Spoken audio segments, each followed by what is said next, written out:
दोस्तों नमस्कार, स्वागत है आप सभी का पीएसटी में। दोस्तों मैं आप सभी के साथ इस वीडियो के जरिए बात करूंगा एचपीयू ने जो 29 तरह की 274 पोस्टें निकाली है उसके बारे में बात करेंगे। कैसे आपने फॉर्म भरना है, क्या क्या चीज़ें हैं, ठीक है, और कहां से फॉर्म भरना है, तमाम तरह की जो भी दिक्कतें आती है एस्पायरेंट को, वो सभी चीज़ें बात करेंगे। हालांकि इसमें एप्लीकेशन फ़ीस काफ़ी ज़्यादा है, तो क्या करें, वो तो अब कोरोना के क्राइसिस में सारे ही एडमिनिस्ट्रेशन अपना अपना रेवेन्यू जनरेट करने के लिए करेंगे, लेकिन फिर भी सरकार को थोड़ा सा इस ओर ध्यान देना चाहिए कि एप्लीकेशन फ़ीस थोड़ा कम किया जाए।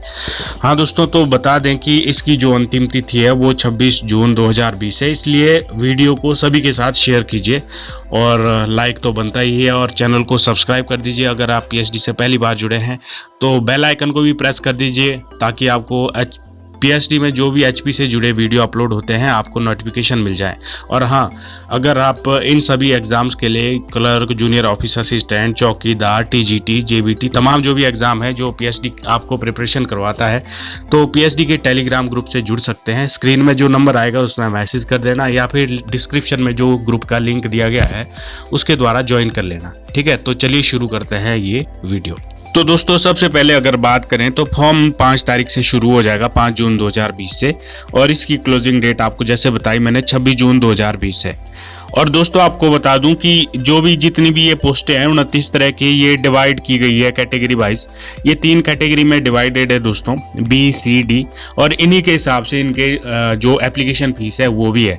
ठीक है, और बाकी जो आपको फॉर्म भरना है वो जो स्क्रीन में जो वेबसाइट आ रही है इसमें आपको या तो टाइप करके कर लेना, या फिर मैं डिस्क्रिप्शन में लिंक दे दूंगा। 5 जून जब ओपन होगा ना फॉर्म भरना, तब तक के लिए 5 जून से मैं डिस्क्रिप्शन में लिंक डाल दूंगा, तो वहां से आप सीधा वेबसाइट पे चले जाइएगा, आपको कोई दिक्कत नहीं होगी, क्योंकि एचपीयू की वेबसाइट ढूंढने में थोड़ा दिक्कत जरूर होती है। तो दोस्तों सबसे पहले मैं स्टार्ट करूंगा कैटेगरी सी से, क्योंकि मोस्टली जो लोग हैं वो कैटेगरी सी और डी के फॉर्म भर पाएंगे। सो मैं सभी लोगों का टाइम वेस्ट नहीं करना चाहता ग्रेड बी के बारे में बताकर। तो ग्रेड सी स्टार्ट होता है नंबर 10 से। लॉ ऑफिसर की पोस्टें हैं, 3 पोस्टें हैं दोस्तों, जिसके लिए आपके पास होनी चाहिए प्रोफेशनल डिग्री लॉ में, ठीक है, और 5 साल का एक्सपीरियंस होना चाहिए वकील का। और नंबर 11 पे आते हैं असिस्टेंट लाइब्रेरियन के लिए। इनकी 2 तरह की 2 पोस्टें हैं। एक आपका यूआईटी में है, university of institute of technology, और एचपीयू मॉडल स्कूल में, दोनों एक एक पोस्टें हैं, जनरल की है। इसमें दोस्तों आपके पास ग्रेजुएट होना चाहिए किसी भी डिसिप्लिन में, और 1 ईयर डिप्लोमा होना चाहिए, certificate in library science. Number 12 clerk की पोस्ट। 54 पोस्टें हैं दोस्तों। अपनी कैटेगरी के हिसाब से देख लीजिएगा, क्योंकि ये चीज़ डिस्कस करने लायक नहीं है, क्योंकि आपका समय बर्बाद करने वाली बात है। तो इसके लिए क्वालिफिकेशन दोस्तों आपके पास ग्रेजुएशन मांगा गया है क्लर्क के लिए, और आपके पास जो ऐसे जो स्किल टेस्ट के लिए जो जरूरी है वो आपके पास इंग्लिश और हिंदी में टाइपिंग स्पीड 30 और 25 वर्ड की होनी चाहिए। इंग्लिश में 30 की है और हिंदी में 25 की है। उसके बाद आते हैं अपने जूनियर ऑफिस असिस्टेंट के लिए दोस्तों। इसमें कुल मिला के 37 पोस्टें हैं आईटी वाले की। अगर इसमें भी क्वालिफिकेशन की बात की जाए तो यहाँ पे आपके पास 12वीं पास होनी चाहिए, और अगर आपके पास 12वीं नहीं है, सिर्फ 10वीं है, और आपने उसके बाद कोई डिप्लोमा कर लिया था, तो ये डिप्लोमे की लिस्ट लंबी पड़ी है। इनमें से अगर कोई आपके पास डिप्लोमा है तो भाई साहब आप फॉर्म भर सकते हैं। अगर नहीं है इनमें से कोई डिप्लोमा तो आप फॉर्म नहीं भर पाएंगे। हाँ, जिनके पास 12वीं है वो फॉर्म जरूर भर सकते हैं। और साथ के साथ आपके पास JOAIT के लिए कंप्यूटर का में टाइपिंग की स्पीड होनी चाहिए, 30 इंग्लिश में, 25 हिंदी में, दोनों में से एक में होनी चाहिए, क्योंकि बीच में और दिया गया है ना, सो इसलिए कह रहा हूँ। तो इसके बाद अगर बात करें जूनियर ऑफिस असिस्टेंट अकाउंट्स की, ये भी 4 पोस्टें हैं दोस्तों इसमें, लेकिन यहाँ पे बीकॉम की कंडीशन लगाई है। जिनके पास बीकॉम है 50% के साथ, वो लोग फॉर्म जरूर भर सकते हैं। ऐसा नहीं है कि किसी ने एमकॉम कर दी हो बीएससी के बाद या किसी और डिग्री के बाद, तो उनके पास भी इसमें ग्रेजुएशन में बीकॉम होना बहुत जरूरी है। ठीक है, तो वो भी 50% के साथ। साथ के साथ ये डिज़ायरेबल क्वालिफिकेशन भी है, जो कंपलसरी नहीं होती, डिज़ायरेबल होती है, जो बाद में छटनी के टाइम में मायने रखती है। तो अगर बात करें नंबर 15 की, लैंग्वेज टीचर की पोस्टें हैं एचपीयू मॉडल स्कूल में। एक पोस्ट है जनरल की।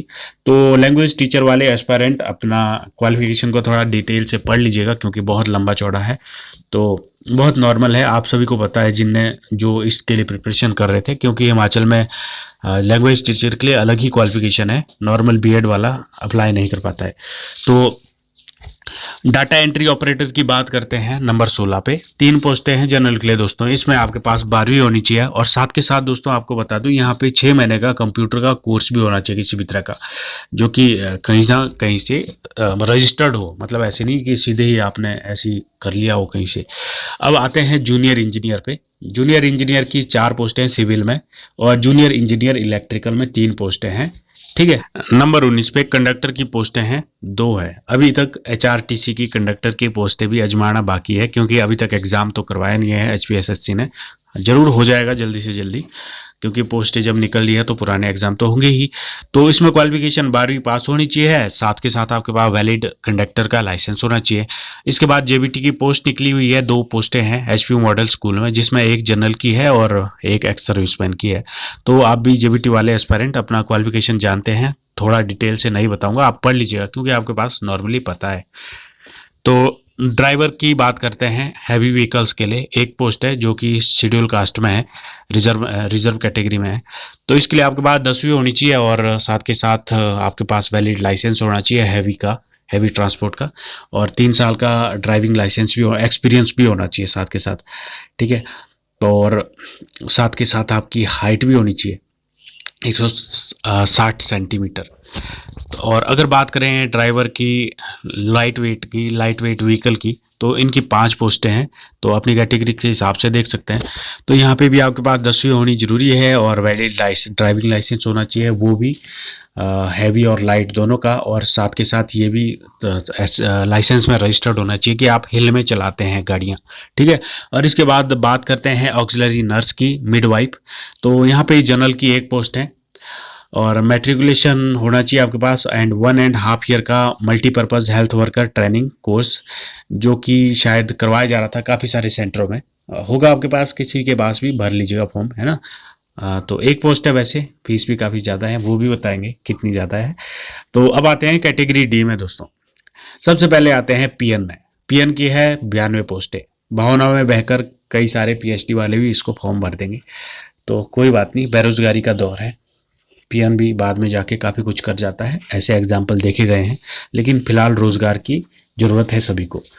तो चौकीदार की 28 पोस्टें हैं और माली की 7 पोस्टें हैं। इन तीनों ही चौकीदार, माली, पीएन, तीनों के लिए ही जो क्वालिफिकेशन है वो 10वीं होना कंपलसरी है दोस्तों। अब आते हैं इसके बाद बेलदार, मैस हेल्पर और सेवरमैन। तो इनकी 2, 6, 3 पोस्टें हैं और इनके लिए जो पास क्वालिफिकेशन है वो 8वीं पास होने चाहिए, मिडिल स्टैंडर्ड एग्जामिनेशन पास होना चाहिए।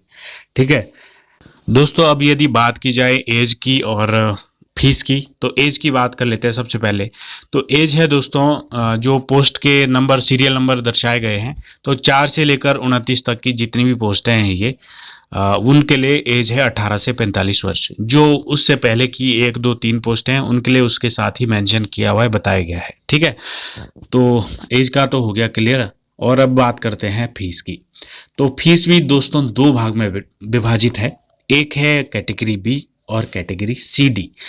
तो कैटेगरी बी से बी सी डी आपने देख लिया होगा कि कौन कौन सी पोस्टें कहाँ कहाँ आ रही है।